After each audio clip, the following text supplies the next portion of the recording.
श्री वामदेव जी महाराज वेदांत परिभाषा पढ़ा रहे थे। विषय वाला प्रकरण चल रहा था, तो दो पंक्ति आई टीका में, सामान्य अर्थ करके आगे चल पड़े। मैंने कहा कि भगवान इसको खोल कर कहिए,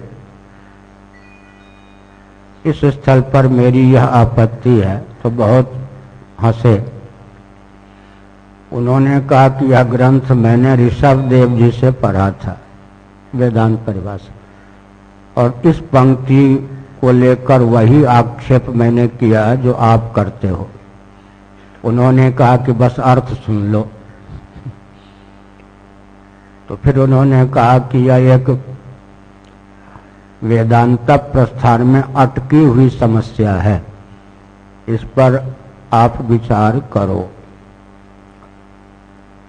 कोई आलंबन नहीं था, केवल शंकर भाष्य ब्रह्मसूत्र में 2-3 पंक्तियां सुलभ थी। उनके आधार पर विस्तृत ग्रंथ की रचना नहीं हो सकती थी।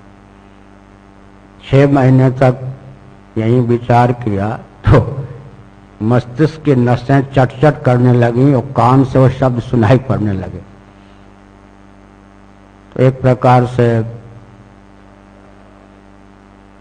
उस स्थिति में मस्तिष्क हो गया कि इस विषय पर गति नहीं हो सकती।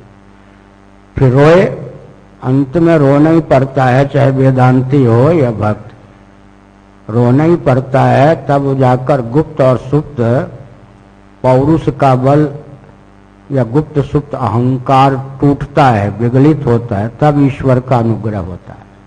मूल बात यही है। जो भी दमखम था गजेंद्र का जब शांत हो गया, तब उसने क्या कहा, नारायणाखिल गुरो भगवन नमस्ते, भगवान प्रकट हो गए। सच्ची बात। तो 6 महीने के बाद फिर ऐसी धारा चली कि लगभग 1000 पृष्ठों का ग्रंथ इसी विषय पर लिखा।